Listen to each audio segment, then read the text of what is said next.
जैसे पैसा आप जब तक ही निकाल सकते हो जब तक उसमें पैसा होगा, उसके बाद नहीं निकाल सकते ना।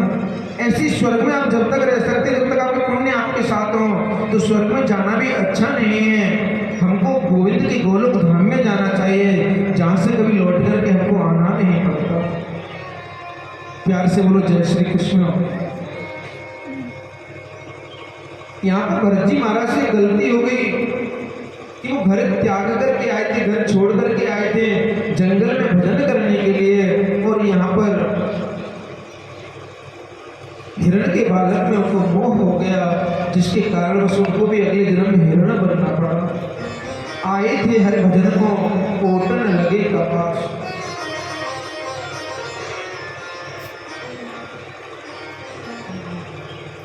अब तो भरत जी महाराज को बड़ा क्लेश हुआ उनका हिरण के, उनको अगले जन्म में हिरण बनना पड़ा। हिरण बनने के बाद में उनको बड़ा कष्ट हुआ, दुख हुआ कि देखो तो सही, मुझे दिया था, उसी का दिया भजन करने के लिए, पर मैंने बिल्कुल भी ना कर पाया। और स्वयं बड़ा दिए थे,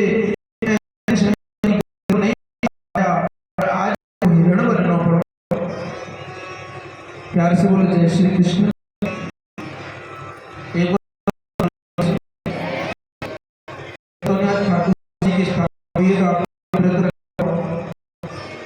ऐसा है क्या? फिर बोलने में कंजूसी का बात की, बोलवा के भी हरिलाल की। यहाँ पे पंडाल में आते तो पूरे पूजा के साथ वो कोई पीना पड़ा, पियो नार का पियो, कितना पर पंडाल में आओ तो गोविंद का भजन करके आओ, गोविंद की कथा के गोविंद घर के जाए।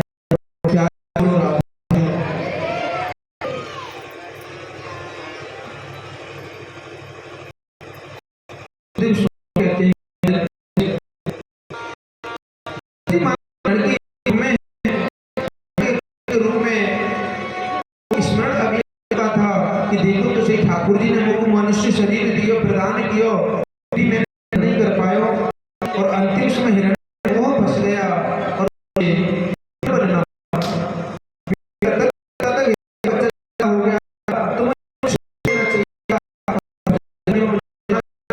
तो मुझसे गोविंद को याद है कि गोविंद इस बार गलती हो गई, अब मैं गलती नहीं करूंगा। दिन रात प्रयत्न करते, जितने भी झुंडों में वो रहते हैं सभी हिरण तो ताजी ताजी हरी हरी घास खाते थे, पर लेकिन भरत जी महाराज जो हिरण के रूप में है वो सूखी घास खाते। क्यों?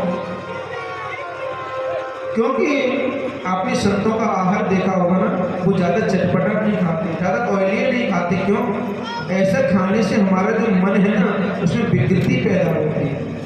हमको सात्विक भोजन करना चाहिए, तामसी राजसी बिल्कुल नहीं।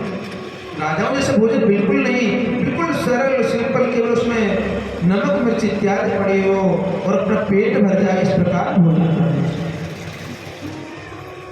भरत जी महाराज के यहाँ हरी हरी घास नहीं खाते हैं, कहीं उनका मन घास इत्यादि में न फंस जाए, सांसारिक पदार्थों में न फंस जाए, इसलिए सूखी घास खाते। एक दिन जंगल में आग लग गई, समस्त हिरण हिरनियां झुंड के झुंड दूर भाग गए। उन्होंने नेत्र बंद किए हुए थे, गोविंद को याद कर रहे थे कि गोविंद मुझसे गलती हो गई, इस बार गलती मुझसे नहीं करूंगा। गोविंद इस बार एक बार मुझे मनुष्य बनने का मौका तो दो प्रभु। जब जंगल में आग लगी, उस हिरण का शरीर छूट गया उनका।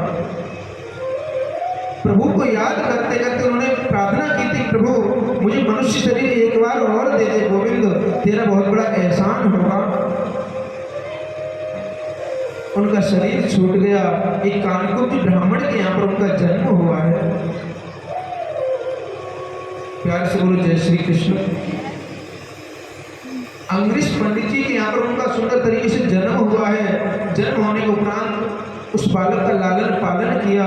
भरत जी को 2 जन्मों की बात याद है कि इस जन्म में अब मैं गलती बिल्कुल नहीं करूंगा। माँ के गर्भ में भी ईश्वर को याद करते थे, बाहर निकल गए तब भी ईश्वर को याद करना। उसके बाद में धीरे धीरे बड़े हुए, उनका नामकरण संस्कार हुआ। पंडित जी ने उस बालक के पिता को बताया, प्रभु आपके घर में जो बालक का जन्म हुआ है वो साधारण नहीं है, परम तपस्वी तेजस्वी बड़ा विद्वान है प्रभु। नामकरण संस्कार हुआ है, इस जन्म में भी उनका नाम भरत रखा गया। उनका यज्ञोपवीत संस्कार हुआ है। यज्ञोपवीत संस्कार में नियम होता है, गायत्री मंत्र दिया जाता है कान में, और वो याद करके गुरुदेव को सुनाना होता है या पिता को सुनाना होता है। भरत जी के पिताजी ने शाम को पूछा कि बेटा भरत, तुमको मैंने कान में गायत्री मंत्र दियो, तुमने याद कर लिया होएगो, मुख प्रदान कर मुझे सुनाओ उसको। भरत जी महाराज बिल्कुल नहीं बोले। रात्रि में पिताजी ने पूछा, बेटा क्या हुआ, तुमने गायत्री मंत्र याद कर लिया? वो कुछ नहीं कहते, भोले भाले रूम में बैठे रहते, किसी को कोई जवाब नहीं देते। सुबह हुआ है, बेटा तुझे गायत्री मंत्र याद करने दिया था, कावे हो बापो? कुछ भी जवाब नहीं देते। उन्होंने सोचा आज मैं इनको गायत्री मंत्र सुना दूंगा, कल मुझे कुछ और मंत्र याद करने देंगे, कभी फिर धीरे धीरे कर्मकांड की पुस्तक मुझे दे देंगे कि बेटा कर्मकांड पढ़ो, फिर कभी कहेंगे कि भैया यजमान के सत्यनारायण की कथा कराओ, कभी कहेंगे यजमान के जन्म हुआ है किसी बालक का, उसका नामकरण संस्कार करा के आओ, कभी कहेंगे कि यजमान पधार गया उसका अंतिम संस्कार करा के आओ। कहीं ऐसा ना हो कि पहले की बात में पुनः इस संसार में ना फंसना हो। इसलिए उन्होंने पिता को गायत्री मंत्र जानबूझ के नहीं सुनाया। पिताजी ने देखा कि इसको गायत्री मंत्र भी याद नहीं हुआ। उन्होंने कहा, भरत मुझे तुमसे ऐसी आशा नहीं थी, तू तो पूर्व को पूर्व जड़ ही है। उनका नाम ही जड़ भरत रख दिया। अपने मस्त मौला रहते हैं। जो भजनानंदी लोग होते हैं ना, वो अपनी मस्ती में मस्त अलग होते हैं, उनकी मस्ती ही अलग होती है। क्योंकि संसारिक जो ताप है ना, वो उनको स्पर्श भी नहीं कर पाता। जंगल में कितनी भी बड़ी आग लगी हो, लेकिन कोई हाथी जंगल से निकल कर के आए और गंगा में स्नान कर रहा हो, क्या उसकी ताप उसको स्पर्श कर पाएगी क्या? नहीं। इसी प्रकार जो भजनानंदी लोग होते हैं, संसार रूपी अग्नि में से उनका मन हृदय बिल्कुल दूर होता है, संसार की अग्नि उनको स्पर्श भी नहीं कर पाती। वो गोविंद नाम की जो ठंडक है, शीतलता है, वो उनको प्राप्त होती रहती है। भरत जी महाराज आनंदित घर में रहते हैं, धीरे धीरे बड़े होते जा रहे हैं। उनके बड़े भाई थे, उनका विवाह इत्यादि हुआ है। भरत जी महाराज घर में रहते, धीरे धीरे भरत जी की जो माता पिता उनसे किसी काम की भी नहीं कहते, क्योंकि वो कोई काम करके ही नहीं देते, सुनते ही नहीं किसी की। अब तो भाभी जी घर में जब आ गई उनके भरत जी के घर में, तो भाभीयों ने देखा कि हमारे पतिदेव को तो हम सुंदर सुंदर पदार्थ पवाते हैं, तब भी वो दुबले पतले हैं, लेकिन जड़ भरत जी महाराज एकदम हष्टपुष्ट थे, मोटे ताजी थे। भरत जी की जो भाभियाँ थी, वो भी उनको बासी को सद भोजन बच जाता सायंकालीन का, वो प्रातःकाल भरत को देती। भरत जी महाराज हाथ में लेकर गोविंद को याद करते, वाह गोविंद, शरीर चलाने के लिए जो भी मिल गया हमें, उनको बड़े प्रेम से पाते और जल ग्रहण करते और आनंदित रहते। धीरे धीरे इसी प्रकार समय निकल रहा था। एक दिन भरत जी की भाभी जी ने अपने पतिदेव से कहा, पतिदेव ये आपका जो छोटा भाई है ना भरत, ये तो किसी काम काज का ही नहीं, घर में ऐसे ही पड़ा रहता है, मोटा हो रहा है, इसको कहीं खेत में ले जाकर रख दो, वहाँ कम से कम खेत की रखवाली तो करे मुझे। भरत जी महाराज की भाभी के कहने पर भरत के भाई ने, बड़े भाई ने भरत जी को घर से बाहर निकाल दिया, लेकिन भरत जी कुछ भी नहीं बोले कि भैया वो काय को निकाल रहे हो। उनको खेत पे ले जाकर के बिठा दिया कि भैया तो यहीं पर रहें और खेत की रखवाली करियो। भरत जी सब आनंदित रहते हैं। खेत में गेहूं बोया हुआ था, वहां पर चिड़िया उनको चुगने के लिए आती थी। भरत जी को रखा गया था कि चिड़िया जब चुगने के लिए आए तो उनको वहां से भगा देना, उड़ा देना उनको। लेकिन जैसे ही चिड़िया चुगने के लिए आए और चुग रही थी, उस खेत में दाने बीन रही थी, बीन के खा रही थी, भरत जी महाराज ने हाथ जोड़ लिए, वाह प्रभु आप चिड़िया के रूप में आए हो प्रभु, राम की चिड़िया राम को खेत, खाओरी चिड़ैया भर भर पेड़, जहाँ में हमारा को चुना है, ये आपको ही प्यार से बोलो जय श्री कृष्ण। भरत के भाई आए, उन्होंने देखा कि भरत जी कह रहा है कि राम की चिड़िया राम का खेत खाओ चिड़िया भर भर पेट, क्यों भरत तुमको इसीलिए रखा है क्या यहाँ पर? उन्होंने कोई जवाब बिल्कुल भी नहीं दिया। नेत्र बंद करके गोविंद को याद करते, गोविंद को स्मरण करते, अपनी मृत्यु को याद करते, कब मेरी मृत्यु आ जाए, अंतिम समय ऐसा ना हो कि मैं कहीं फंस जाऊं। कल हमने आपको बताया था ना राजा जनक जी का उदाहरण देकर के कि राजा जनक 24 घंटे अपनी मृत्यु को याद रखते हैं। प्यार से बोलो जय श्री कृष्ण। पहले दिन हमने बताया था कि एक तो राम जी का नाम सत्य है, गोविंद नाम सत्य है। दूसरा प्यारे प्रभु प्रेमियों, इस दुनिया में कोई सत्य सत्य है तो मृत्यु सत्य है। हमारी आपकी मृत्यु होगी, ये बात निश्चल निष्कपट बिल्कुल सत्य है, हमारी मृत्यु होगी ही होगी। अगले जन्म में हमको मनुष्य का शरीर मिलेगा इसकी गारंटी कोई बिल्कुल भी नहीं है। इसलिए ईश्वर ने हमको एक शरीर दिया है और ये नष्ट भी होगा, ये खत्म भी होगा, इसलिए शरीर का लाभ होगा। स्मरण करके गोविंद से इतना प्रेम कर लो, गोविंद की जो सुंदर झांकी आपको अच्छी लगती हो, उस झांकी को आजकल हम लोग मोबाइल ज़्यादा चलाते हैं ना, मोबाइल पे सबसे पहले उसको ठाकुर जी की झांकी को सामने लगाओ, रोजाना उसका दर्शन किया करो। वो झांकी आपके हृदय में धीरे धीरे ऐसी बस जाएगी कि जब धीरे धीरे भजन करते करते आप किसी स्थिति पे पहुंचेंगे, किसी स्टेज पे पहुंचेंगे, तो वो झांकी आपके हृदय में हमेशा रहेगी। कभी भी कष्ट होगा तो झांकी आपके सामने खड़ी हो। प्यार से बोलो जय श्री कृष्ण। यहाँ पर भरत जी महाराज नेत्र बंद करके उस झांकी का ध्यान करते थे, गोविंद को निहारा करते थे, याद करते थे। पास में वहाँ पर कोल भीलों का एक गांव था। किसी ने कहा कोल भीलों से कि काली मैया के सामने तुम किसी ब्राह्मण की बलि चढ़ाओगे तो काली मैया प्रसन्न होकर के तुमको वरदान देगी। कोल भील अपने गांव से निकल कर के आए, उन्होंने चारों तरफ किसी ब्राह्मण को देख रहे थे, कोई ब्राह्मण मिल जाए उसकी बलि चढ़ाएंगे तो काली मैया जरूर प्रसन्न होंगी। तो उन्होंने चारों तरफ घूम करके नजर डाल करके देखा तो उनकी नजर भरत जी पर पड़ी और देखा ये मोटा ताजी बढ़िया इसकी बलि चढ़ाएंगे तो काली मैया जरूर प्रसन्न हो जाएंगी। जड़ भरत जी का हाथ पकड़ा है, पकड़ करके लेके आए, को सुंदर स्नान करायो, वस्त्र धारण कराए हैं और भोजन करायो। भोजन कराने के उपरांत काली मैया के चरणों में कहा कि काली मैया के चरणों में प्रणाम कीजिए। भरत जी को पता है ये मुझे मारने के लिए लाए हैं, मुझे इसलिए स्नान इत्यादि कपड़े वस्त्र पहनाए हैं। भरत जी ने कोई जवाब बिल्कुल भी नहीं दिया। बोले जैसी गोविंद तेरी इच्छा, जहां तू ले चलेगा वहां हम रहेंगे। जाई भी राखे राम ताई भी रहिए, जैसे गोविंद हमको रखेगा हम उसी विधि ही रहेंगे प्रभु। जैसे ही भरत जी महाराज ने साष्टांग दंडवत प्रणाम किया काली मैया के चरणों में, कोल भील में से एक भील ने तलवार उठा करके जैसे उनकी गर्दन पर प्रहार करना चाहता था, उस काली मैया की मूर्ति में से काली मैया प्रकट हो गई और काली मैया ने तलवार भील से लेकर के जितने कोल भील थे उनको नष्ट कर दिया और भरत जी को गोदी में उठा लिया। लाल, तुझको मेरी वजह से कष्ट हुआ, मैं तुझसे क्षमा याचना करती हूँ। तुम एक ब्राह्मण हो, ब्राह्मण पूजनीय होता है और मेरी वजह से तुमको कष्ट का सामना करना पड़ा, वरदान मांगो, मैं तुमको वरदान देना चाहती हूँ। भरत जी वहां पर भी काली मैया से कुछ भी नहीं बोले।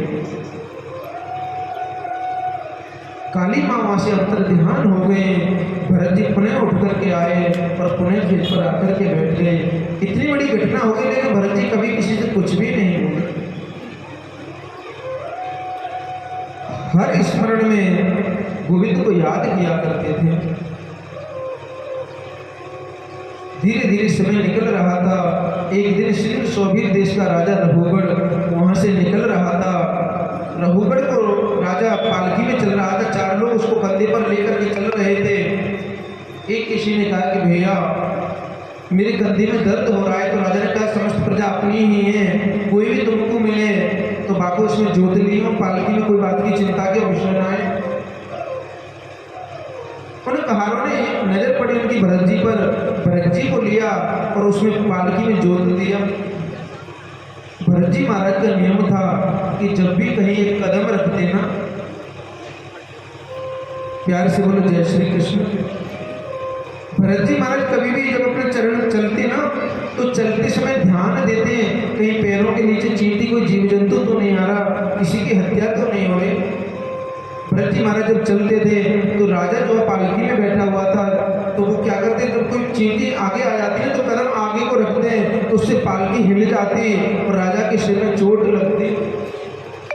राजा ने बात लगाई, कौन है इसकी वजह से मुझे चोट लग रही है?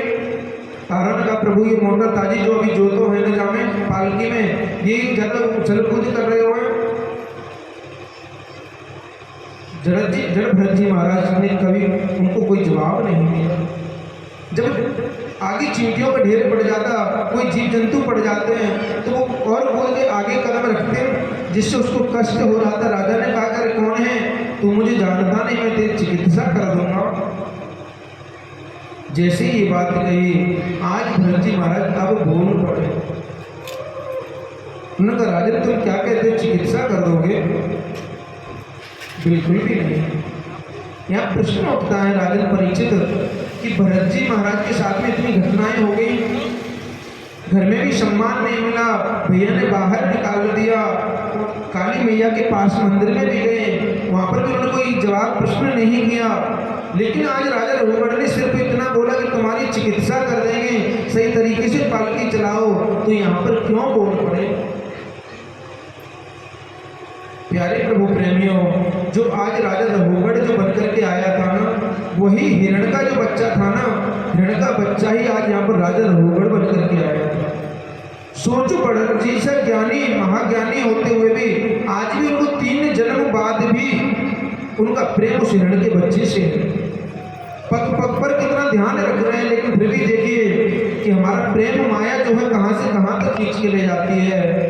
उन्होंने राजा रघुगढ़ को सुंदर उपदेश दिया। राजा रघुगढ़ पालकी से उतरा है, पालकी से उतर के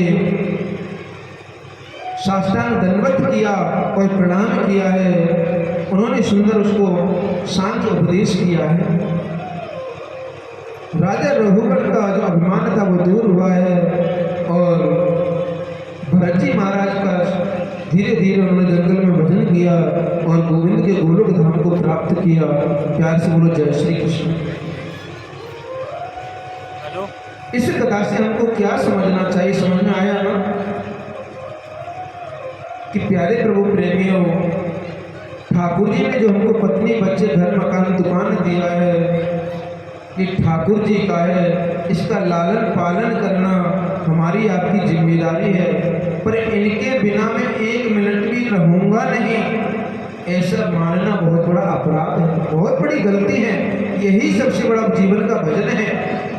केवल दिमाग में इतना बिठाना है कि जो संसार जो गोविंद का है, मेरा कुछ भी नहीं है, यही मुक्ति है। मरने के बाद मुक्ति नहीं होती। मुक्ति का मतलब है जितनी भी इच्छाएं हैं सांसारिक, आपके मन में कोई इच्छा नहीं रहे और ईश्वर का भजन हो। प्यार से बोलो जय श्री कृष्ण। अच्छा, कल मैंने आप लोगों से कहा था ना, घर में जाके ठाकुर जी को याद करना। रात को किस किस ने याद किया था? हाथ ऊपर करो, मुझे पता तो चलेगा आप लोगों के हाथ भी है। प्यार से बोलो जय श्री कृष्ण।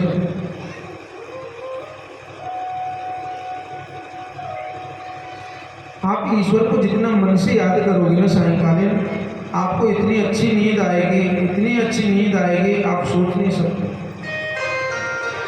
आपने देखा होगा ना, जब हम लोग कथा में पहुंचते हैं ना, कथा में इतनी सुंदर नींद आती है, जो दवाई खाने पर, जो घर में डेवलप के गद्दे पर एसी में जो नींद नहीं आती। प्यार से बोलो जय श्री कृष्ण। मैं तो बीच कथा में बोलता नहीं हूँ। माताएं बहनें जो हैं, पहले के समय में तो पता नहीं चलता था। पहले के समय में तो माताओं को ठाकुर जी ने छूट दे रखी थी।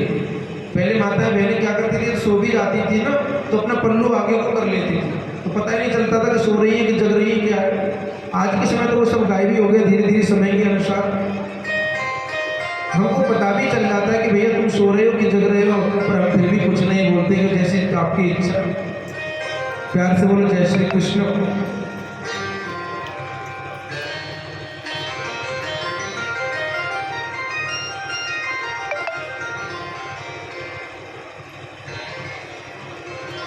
एक मैया थी, वो कथा में आती है और आकर के ऐसी जगह ढूंढती, अब तो कुर्सी है, वो खंबा इत्यादि ऐसी जगह ढूंढती कि जहाँ पर पीठ लग सके आराम से, और आराम से आकर के सो जाती। और उसके बाद में जब शाम को कथा हो जाती ना, तो उसके बाद में कहते हैं, बोले महाराज जी आप इतनी अच्छी कथा कहो, इतना आनंद आवे कि जो मैं घर पर टेबलेट खाती थी तब भी मुझे नींद नहीं आती थी, और यहाँ पे आती मुझे तुरंत नींद आ जाती है। मुझे बच्चे घर में सोने भी नहीं देते हैं, पर मैं यहाँ पे जैसे ही कथा में बैठती बड़ी जोर की मुझको नींद आवे।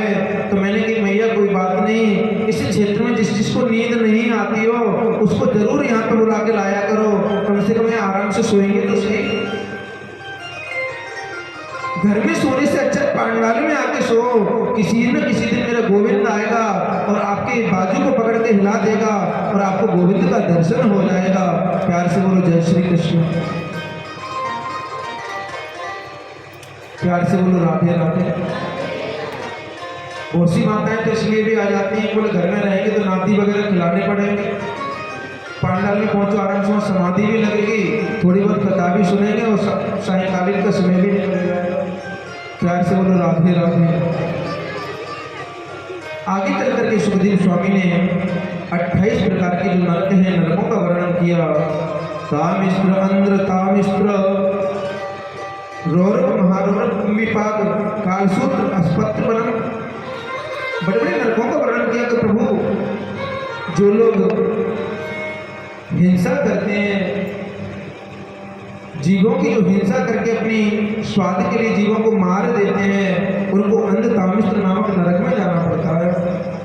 बहुत बड़ी लोहे की कढ़ाई होती है, उसमें कई करोड़ों टन तेल पड़ा हुआ होता है, उबल रहा होता है, और उसमें जीव एक अंगुल मात्र का होता है, सूक्ष्म रूप से होता है, स्थूल शरीर नहीं होता, सूक्ष्म रूप से उसने जो पाप कर्म किए होते हैं, जिसने किसी ने किसी का धन हरण किया होता है, कपट के साथ धन कमाया होता है, जिसने मछली इत्यादि का सेवन किया है, जिसने पक्षियों को मार के खाया है, जिन्होंने जीवन में हिंसा की है, ऐसे जीवों को क्या होता है, वहाँ हजारों मन तेल खोल रहा होता है, खोलती कढ़ाई में उन जीवों को पटक दिया जाता है।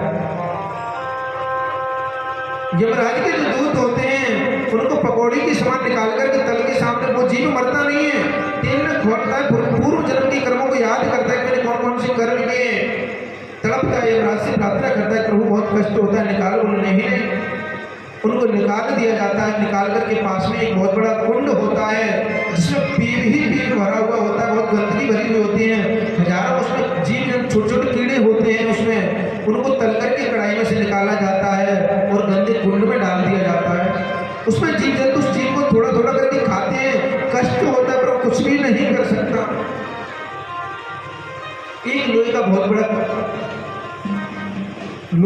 बड़ा एक खंभा होता है वहां पर, जिन्होंने जिस जीव ने परस्त्री गमन किया होता है, परस्त्री संग किया होता है, या किसी स्त्री ने परपुरुष का संग किया होता है, तो यमराज के दूत क्या करते हैं, उस जीव को लेके जाते हैं और वहां पर नरक में लोहे के खंभे के पास में उस जीव को खड़ा करते हैं, दोनों हाथों से उसके सागर बांध देते हैं और उसको पूरी तरीके से खींच के उससे चपका देते हैं। वो गरम गरम होता है और वो खंभा बहुत तेज लाल होता है, एकदम आग की तरह। वो जीव तड़पता है, स्त्री का शरीर बना हुआ होता, बोले नहीं तुमने परस्त्री गमन किया, दुष्कर्म किए जीवन में, जाइए अब तुम यहाँ पर भोग करो, भोग करो। जीव तड़पता है, चिल्लाता है, यमराज के जो दूत होते उसमें कोड़े मारते हैं, वो तड़पता है। प्यारे प्रभु प्रेमियों, राजा परीक्षित ने कहा प्रभु गुरुदेव मुझे आगे नहीं सुनना, मुझे तो बस इतना बताइए नरकों से बचने का उपाय क्या है, हम बच कैसे सकते हैं प्रभु,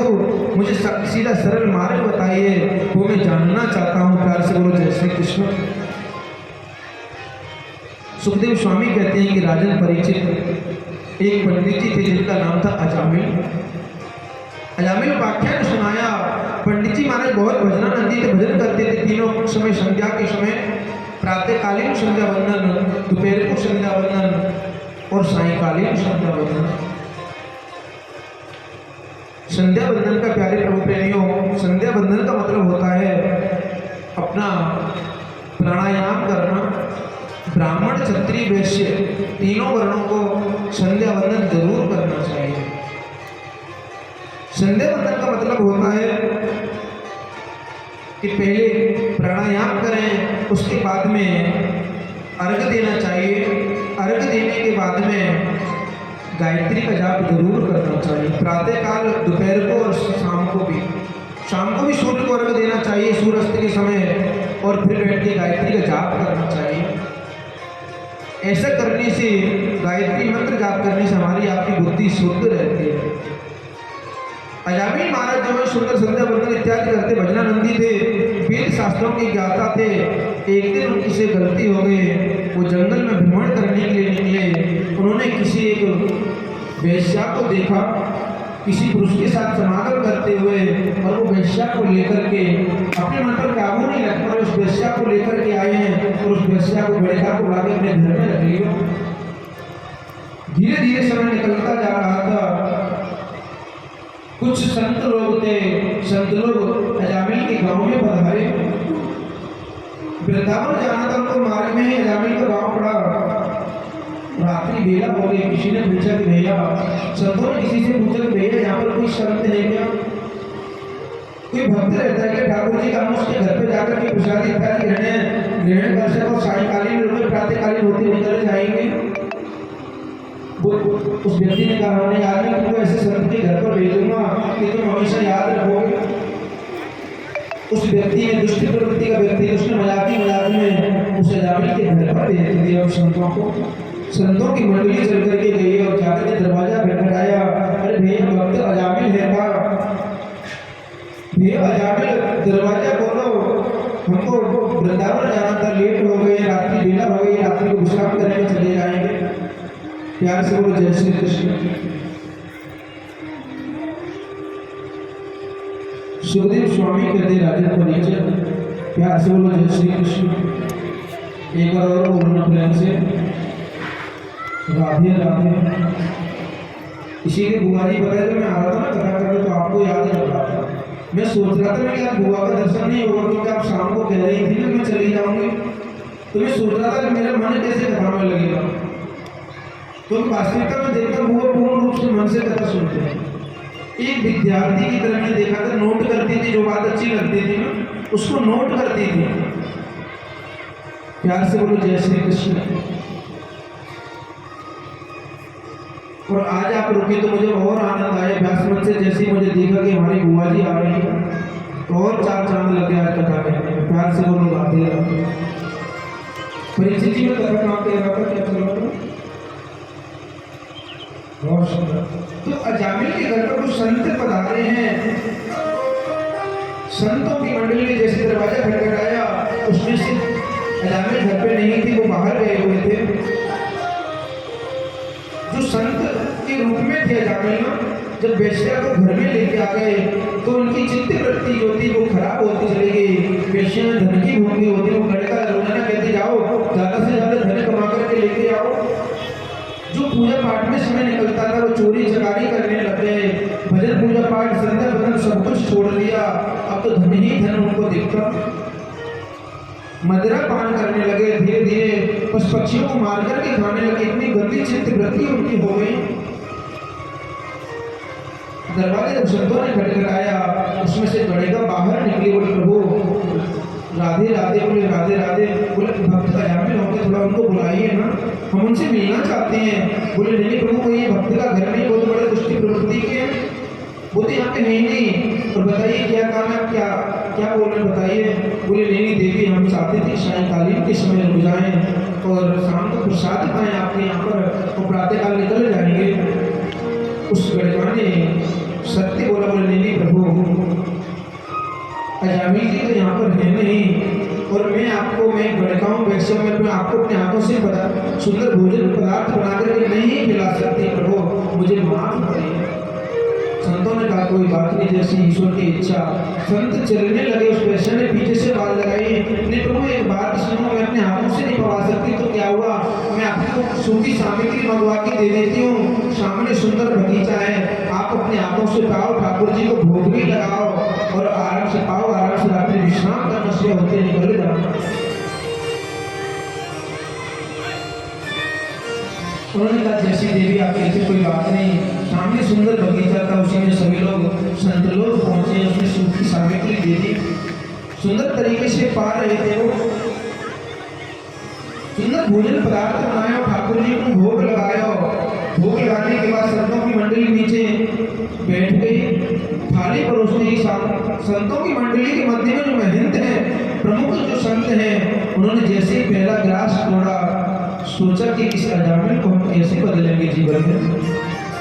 आज हम इसके घर का प्रसाद पा रहे हैं, हमको कुछ न कुछ ऐसा करना होगा जासो ताकि बुद्धि शुद्ध हो, परमात्मा जाको प्राप्त हो जाए। अन्यथा जी लोग क्या कहेंगे कि संत अजामिल के घर पर पधारे तभी जी वैसों को वैसो ही रहे हो। प्यार से बोलो जय श्री कृष्ण। संतों का स्वभाव ही होता है कि सामने वाले का भला हम इस प्रकार करें।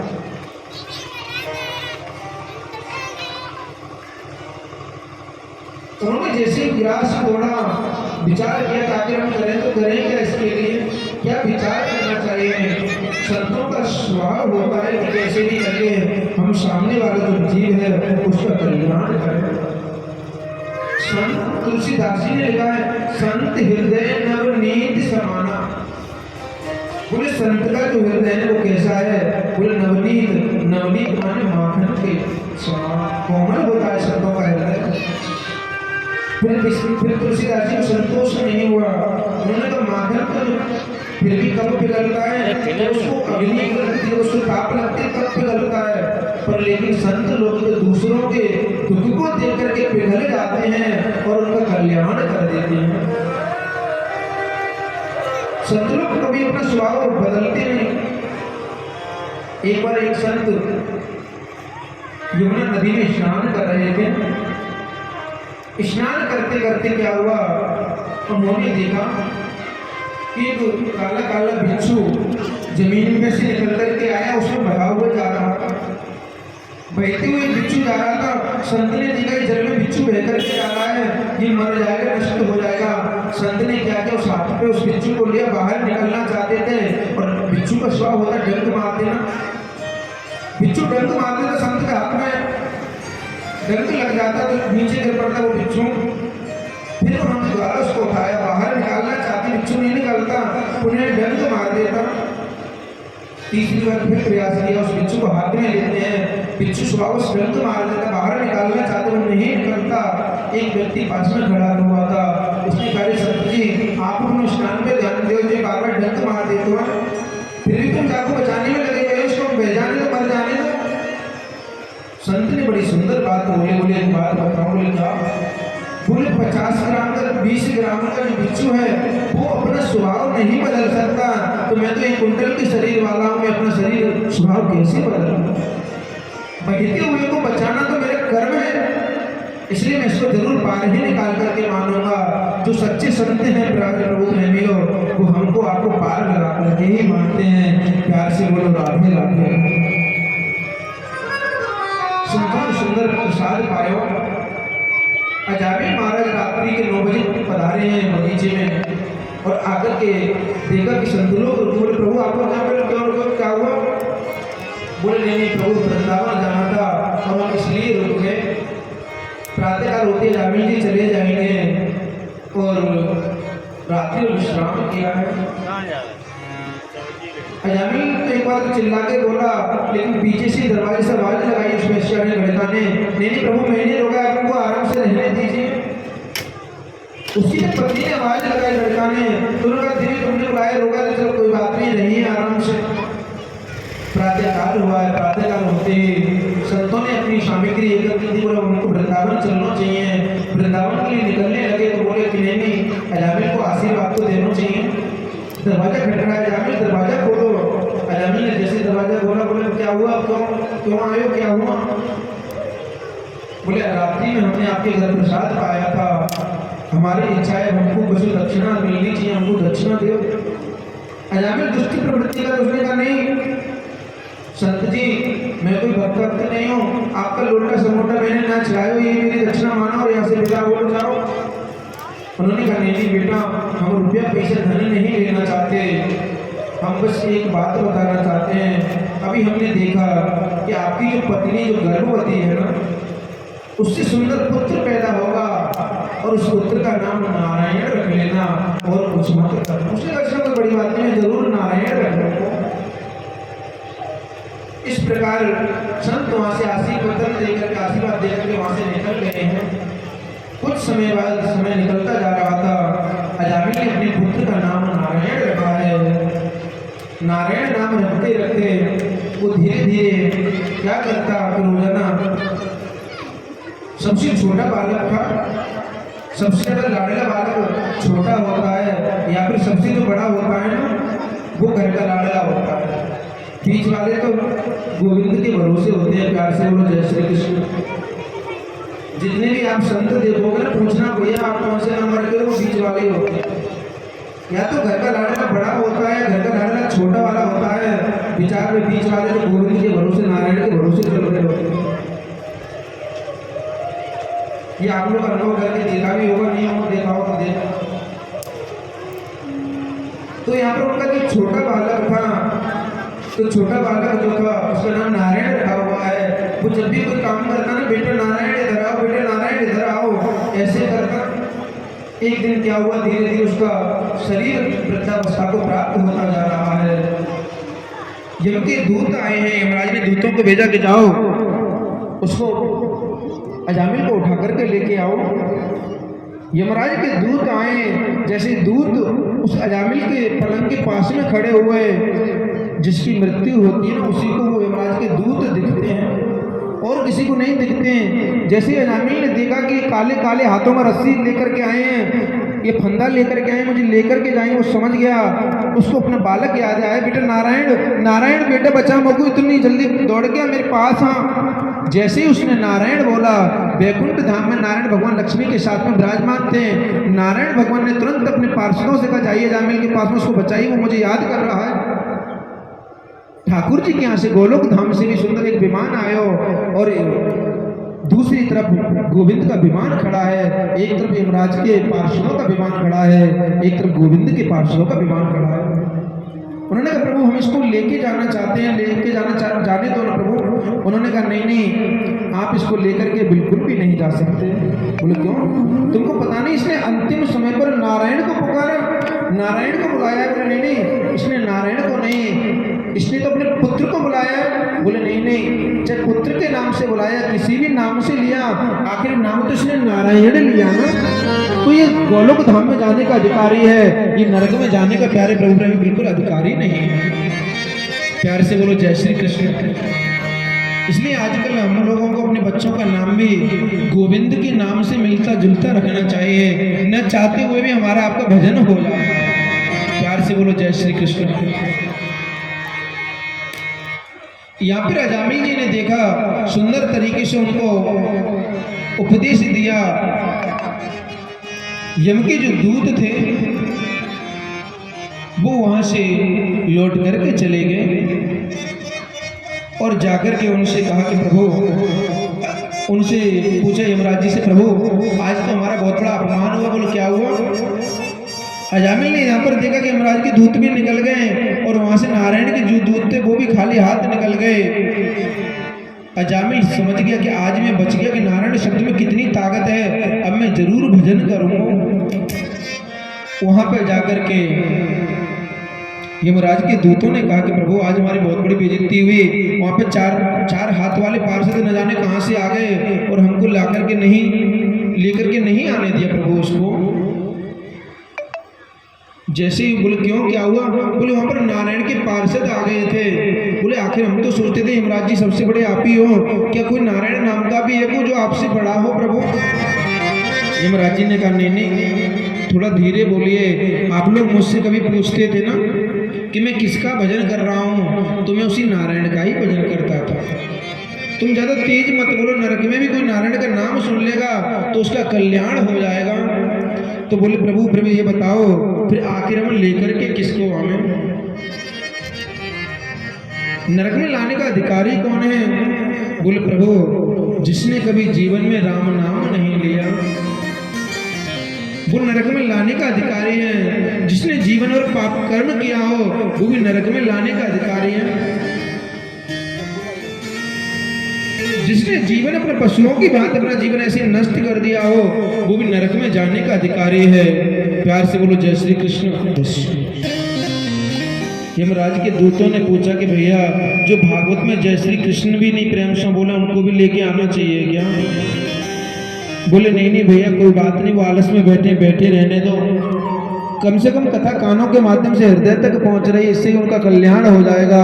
प्यार से बोलो राधे राधे। सुखदेव स्वामी कहते हैं कि राजन परीक्षित, जिह्वा न भक्तिम भगवद गुण नामधेयम चेतश्च स्मरति तच्चरणारविंदम कृष्णाय नो नमति यत्सर एकदापि तानाय नद्वमसतो